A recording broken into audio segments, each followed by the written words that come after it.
Сайн байна уу? Намайг Боно гэдэг. Миний суух тавтай нэмэр л. За өнөөдрийн сэдвүүн би та бүхэн сүнсний сэрэлт гэж юу юм бэ? Өөрийнхөө туршлага, миний сүнсний сэрэлт яаж ихэлсэн, яаж явагдсан талаар ярих гэж бодлоо. Тэгээ миний ойлголцоор бол сүнсний сэрэлт гэдэг нь бидний сүнс одоо яг энэ амьдралд бид нар яах гэж ирсэн, ямар зорилготой ирсэн, энэ амьдралын чинь гол одоо зорилго юу юм, тэрийг мэдэх одоо цаг үе чинь болохоор бидний сүнсний сэрэлт явагддаг. Тэгээд сүнсний сэрэлтийн явц нь болохоор хүн болгонд өөр. Одоо зарим хүмүүст алгуурхнаар одоо амьдрал тэм чухал гүн гүнзгий асуулт тавьснаар зарим хүмүүст болохоор амьдрал нь ямар нэгэн цочромог үйл явдал бий болсноос эхэлдэг. Одоо жишээ нь хайртай өннөх юм уу, гэр бүл салалт юм уу, эсвэл ямар нэгэн сэтгэлээр чамаг ингээд одоо цочролд оруулах тийм үйл явцаар эхэлдэг. Миний хувьд болохоор яаж эхэлсэн бэ гэхээр би амьдралд асуулт одоо жишээ нь ээж аваагаа хараад, ойр орчны хүмүүсийг хараад ер нь амьдралын утга учир юу юм, яагаад бид нар энэ амьдралд ирсэн, одоо хүн болгон миний ингээ харж байгаагаар болохоор яг л нэг хэвийн амьдралыг туулдаг юм, нэг л хэвийн журмаар явдаг. Одоо хүүхэд байгаа, сургуульд ороод, дараа нь боловсрол эзэмшээд, ажилд ороод, тэгээд гэр бүлтэй болоод, хүүхэдтэй болоод, тэгээд хүүхэд нь цаашаа үргэлжлээд амьдралаа үргэлжлүүлээд эцэг эхнэр нэмээ өвөнөр болчоод ач зээнэрээ хараад тэгээд л үлдсэн цөөхөн амьдралд өөрийнхөө дуртай юм хийх нэг нь хийгээ, хийхгүй нэг нь хийхгүй. Тэгэл яг нэг ийм амьдралын одоо хэв маягаар дахиад хүүхэд нь тэр амьдралыг үргэлжлүүлж явдаг. Тэгээд би амьдралд энээс илүү өөр юм байхгүй гэж юу? Ер нь яагаад бид нэр ирсэн? Би ер нь хин энэ дэлхийд яагаад хүн бол төрсөн гэдэг асуултыг асууснаар эхэлсэн. Тэр асуултыг асуугаад амьдрал орчлон ертөнц надад одоо хариултын миний амьдралын туршлагаар багаар үзүүлж эхэлсэн. Тэгээд би анх одоо савн хийж өөрийнхөө савн хийгээд өөрөө хэрглэж үзээгээ тийм би ер нь их сониуч хүн, тэгээд юм болгон шинэ юм их сурахыг дуртай. Тэгээд анх савн хийж эхлээд за ер нь яагаад хүмүүс өөрсдөө савн хийдгийг, яагаад дэлгүүр савн хийсэн савн өөрсдийн хийсэн савнгаас өөр хэд ингээд судалгаа хийгээд үзсэн чи одоо дэлгүүр зарж байгаа савн шампунь, бие угаадаг зүйл одоо тос тэр ихэнх нь айгүй хортой бодис хэргэлдэг. Тэгээд одоо худалдаанд гаргахаа өмнө шинэ бүтээгдэхүүн хийхдээ бүгдийг амтан дээр туршдаг гэдгийг оолж мэдсэн. Тэгээд амар том шоконд оржсэн.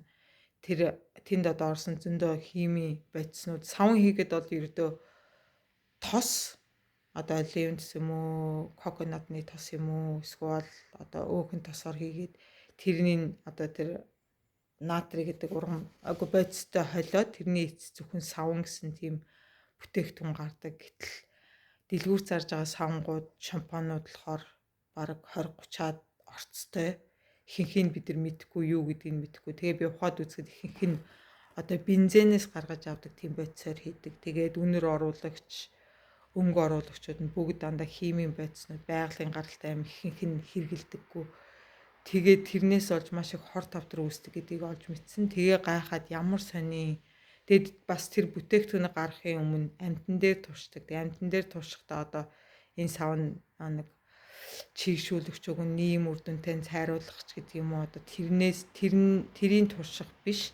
Энд оруулсан тэр химийн бодис ямар их хортой вэ? Тэрийг амтан дээр тушаад дараа нь хүнд ингээд шууд нөлөөлж хүнийг алахгүй төвшөнд байх тийм юуг нь л туршиж үздэг. Тэрийг би мэдчихээд бүр шоконд оржсэн. Зөвхөн энгийн одоо хүний өдөр тутам хэрэглэх юм ийм хортой байгаа юм бол тэгээд ийм худал хуурмаг мэдээлэл бодог л өөр бидний одоо идж байгаа, хэрглэж байгаа бүх зүйл ямар их одоо худал хуурмаг тэнд нуугдсан байгаа вэ? Тэрнээс эхлээд би айгүй их олон одоо судалгаа хийж тэгээ бидний одоо амьдрал одоо бидний итгэж байгаа зүйл ихэнх нь худлаа, хуурмаг юм байна гэдгийг олж мэдсэн. Тэгээд л миний ер нь сүнсний сэрэлт ихэлсэн. Одоо тэг сүнсний сэрэлт гэхээр одоо миний ойлголтоор ер нь бидний өдөр тутамдаа өдөр болгон мэддэг хүн ер нь ийм л зорилготой үржээд ажил хийгээд мөнгө олоод байртаа олоод тэгээд л дахиж хүүхэд төрүүлээл өгдөг гэсэн тэр юу худлаа гэдгийг ойлгосон. Тэгээд хүн болгоны сүнс энэ ертөнцид ирэхдээ ямар нэгэн цаанаа далд хичээл сурах юм уу эсвэл бид нар ямар нэгэн зорилготой ирдэг гэдгийг ойлгосон. Тэгээд одоо жишээ нь таны амьдралд ямар нэгэн хэцүү зүйл тохиолдоод одоо жишээ нь юу гэдэг нь чи амар мундаг ажилтай байгаад л бүх юм чи амьдралцсан болцсон бахад нэг өдөр л тэр бүх чинь нураад унах юм бол энэ одоо бидний ихэнхдээ бол хэцүү зүйл тохиолдохоор яана ингээд тэрэндээ хямраад ийм болчлоо гэд одоо яг тэрийг энэ ийм цочрмог үйл явдал болсны ард ямар нь дохио байна вэ гэдгийг олж харахгүй ихэнхдээ хямралд орж одоо юу гэдэг зарим нь архичин болдог ч юм уу зарим нь сэтгэл готролд ороод тэгээд амьдралынхаа зорилгоос хазааж эхэлдэг. А яг үнэ миний ойлгосноор бол яг тэр цочрмог үйл явдал бол одоо чиний сүнсний чинь дохио чи сэрэг цаг чинь болсон. Чиний ингээд яг одоо амьдрал ийм л байх ёстой гэсэн тийм худал хуурмаг одоо өнгөн талын яманд хуурдаад амьдралаа ингээд хүн болгонтэй адилхан амьдрах цаг чинь зогсоод одоо чи яг амьдралын утга учир чиний сүнс чинь энэ ертөнцид яах гэж ирсэн тэр талаар мэдэх цаг чинь болсон гэсэн тэр яг гол алдах зорилго нь тэр амьдрал тохиолдсон хүнд хэцүү байдал гэдгийг би бол тэгж олж харсан. Тэгээ миний хувьд одоо та нар одоо надад заавал итгэх биш өөрсдөө бас судлаад ер нь тийм амьдралын юм тохиолдсон хүмүүс яаж амьдралаа өөрчилсөн тэр нь яаж өөрсдийнх нь амьдралын замыг өөр тийш нь ингэж одоо залж явуулсан гэдгийг ойлгож харж болно. Тэгээ миний хувьд бол сүнсний сэргэлт гэдэг бол тэр тэгээд амьдралдаа тохиолдсон юмыг битгий азгүй тохиолдол чамд л ингээд азгүй боллоо гэж үзэхгүй дээрээс нь хараад одоо за энэ ер нь надад юу хэлэх гээд байна яагаад миний амьдралд ийм юм өөрчлөгдсөн би буруу зам руугаа яваад байгаа болохоор одоо орчлон ертөнц цаанаас нь ингээд тэр явцыг чинь зогсоогоод өөр тийшээ яв гэсэн дохио ч юм уу тийм байж болно гэдэг тэр өнцгөөс нь харж үзээсэй гэж бодож байна. Тэгээ одоо жишээ нь жижигхэн жишээгээр миний хувьд юу болсон бэ гэхээр би одоо 10 жилээ төгсөөд яг их сургуульд ороод өөрөө одоо би ямар аль зүг рүү амьдралдаа явах вэ гэсэн тийм зам дээр ирэхэд би шагаагаа мултлаад тэгээд их сургуульд орохын өмнө одоо 7 хоног явж чадахгүй тэр үедээ бол би тэрийг мдээгүй яагаад ямар учиртай юм болсон азгүйтэл боллоо бүтлгүүтчлээл гэж бодсон. Тэгээ одоо эргээд харахад яг тэр үед юу болсон бэ гэхээр би зураг зурхыг сонирхолтой байсан. Тэгээ урлагийн сургууль дөрсөг урлагийн сургуульд орё гэд тэгсэн чи манай аав за чи авьяасгүй юм чин тиймд орж яах юм гээд миний өмнөөс одоо ямар мэрэгч сонгохыг одоо мөнгө олох нь энэ мэрэгчлэр бол чи илүү их мөнгө олно амьдралд одоо арай илүү амжилттай байна гэд өөр сургуульд оруулжсэн. Тэгээ одоо бодохоор яг тэр үйл явц надад орчлон ертөнцид болохоор чи өөрийнхөө юу хүсэж байгаа тэрийг өргөө яваагүй буруу тийшээ хазаачлаа гэд тэрийг үзүүлж байгаа дохио байсан байгаа. Тэгээ одоо тэрийг эргээд харахаар тийм учиртай юм байна шүү дээ. Тэр үед бол жоохон азгүйтэл бүтлгүүтэл болгоомжтой байхгүй яасан гэж бодож байсан. Тэгэд иймэрхүү үйл явцаар амьдрал орчин ирсэн чиний сүнс чинь чамааг ингээд зөв зам руу чинь залах гэж байгаа. Буруу тийшээ явж гинэ гэснийг илэрхийлэх тийм илэрхийлэл байдаг гэдгийг ойлгосон. Тэгээ одоо жишээ нь чиний амьдралд ямар нэгэн хэцүү байдал одоо чи бизнестэй айгу мундаг ажилтай байж байгаа тэр чинь ямар нэгэн гадны нөлөөгөөр ч юм уу чиний одоо бодлоор чинь гадны нөлөөгөөр эн чинь одоо зогсолтонд ороод чамааг өөр ямар нэгэн тийм одоо саа тохиолдсон бол бити тэрийг одоо азгүйтэл ч юм уу бүтлгүүтэл би надад яагаад ийм тохиолдсон гэж харахгүй энэ надад юуг хэлээд байна юуг илэрхийлэх гээд байна гэд хараад асуугаад үзэх юм бол амьдрал чамайг зөв зам руу чинь хөтэлдэг гэдгийг хэлмээр байна. Тэгээд одоо миний амьдралд зөндөө тийм зүйл тохиолдсон.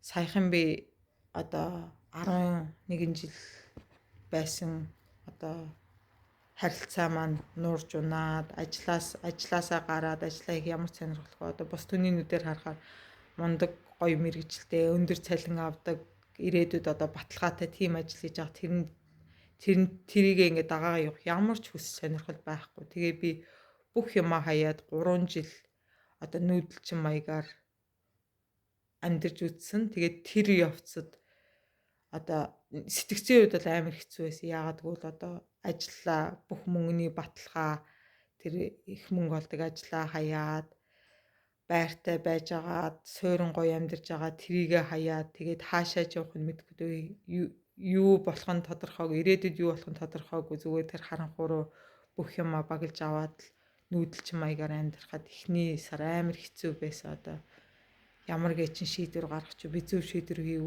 Одоо 40 хүрсэн насандаа хүмүүс одоо ингээд доктортой сайхан амьдарч байхад би тэр доктортой бүх юмаа хаяад явдаг, зөв үү, буруу юу гэх. Тэгээд энэ 3 жилийн явцад би өөрийгөө олсон. Би зураг зурх ёстой байсан. Гэхдээ би зурх ёстой гэж дуртай байсан. Тэгээд тэр зүйлээ өөрөө дагаж яваагүй. Тэгээ энэ 3 жилийн хугацаанд тэр авьяасаа дахин нээсэн. Тэгээд одоо миний ард байгаа бол миний нэг зургийн одоо уран бүтээлийн нэг маань арай дуусаг байгаа. Тэгээд яг өөрийнхөө хүсэж байгаа тэр зорилго, миний сүнс яг юу хүсдэг юм бэ? Аль зүгрийг чиглүүлж гин гэдгийг олж авсан. Тэгээд бусдын нүдээр харахад энэ одоо уналт, аз үүдэл одоо эсвэл буруу шийдвэр юм шиг байсан боловч миний хувьд бол энэ маш том зоригтой зөв шийдвэр байсан. Яагаад гэвэл энэ намайг амьдралд маань зөв завн руу минь хөтлөж оруулсан. Тэгээ одоо би зураг зураад тэрүүгээр одоо яг өөрийнхөө хүсэж байгаа. Яагаад гэвэл зураг зурх би маш дуртай. Зураг зурхаар тэр намайг одоо аз жаргалтай байлгадаг. Тэгээд яг тэр зүйлээ олж хийсэн болохоор миний хувьд бол энэ бол хэцүү шийдвэр байсан. Тийм амар байгаагүй 3 жил маш олон одоо сэтгэлийн хямралд орсон, гутралд орсон. Одоо хуучин тэр одоо амьдралын хэв маягаа өөрчлөхөд маш хүнд байсан. Тэгээ буцаж шинэ зүйлийг олж, шинэ зүйлийг сэдэж, шинэ зам руу ороход айгүй их бэрхшээлтэй байсан. Гэхдээ би тэрийг даван туулаад өөрийнхөө одоо хүсэл, зорилго, дуртай зүйлээ олсон. Тийм болохоор та нар ч гэсэн одоо амьдрал чинь ямар нэгэн хэцүү хүнд зүйл тохиолдсон бол энийг хэцүү зүйл, буруу зүйл, азгүйтэл гэхээсээ илүү за би ер нь одоо амьдрал намайг хаашаа залах гад байна ээ, намайг юугаа өөрчлөх гэж байна ээ гэх тэр өнцгөөс нь хараад үзээрэй гэж бодож байна. Тэгээд сүнсний сэрэлт бол тийм амар зам биш, маш хэцүү. Яагаад гэвэл чи бусдаас өөр болно. Ихэнх хүмүүс чамайг ойлгохгүй. Найз нөхөд чи амьдралаас чин салж гарч явна. Гэр бүл чинь ч салж магадгүй. Хүмүүс чамайг ерөөсөө ойлгохгүй. Яагаад гэвэл ихэнх хүмүүс яг ингээд нөө амьдралыг бүх хүмүүс адилхан яаж амьдардаг тэрүүгээр амьдрахыг хүсдэг. Эсвэл тав тух ингээд сайхан байдал амар амгалан хүсдэг. Тэгтээ одоо яг үүндээ бидний сүнсний бүр гүнд нь бол бид нар бүгд яг тэгж амьдрах хувь тавилантай байдгүй. Зүгээр л энэ бол нийгмийн одоо бид нарыг ингэж байх ёстой гэсэн тийм одоо тогтц. Тийм болохоор тэрийг эвдэж өөрийнхөө яг чи энэ амьдрал яах гэж ирсэн, юу их зорилготой, юу чамайг аз жаргалтай байдаг, юу хийвэл чи тэрэндээ одоо ингээд дуртай байдаг. Тэрийгээ олох тэр яг үе мөч чинь цаг чинь болсон болохоор чиний сүнсэнд ямар нэгэн цочрол өгж сэрээдэг тийм юм гэж би ойлгож байгаа. Тэгээ та нар ч гэсэн тэрийг тэгж хүлээж аваад амьдралдаа тохиолдсон зүйлээ өөр өнцгөөс нь хараад гүнзгий асуултаа асуугаад ирэх юм бол амьдрал чамд замыг чинь үзүүлнэ.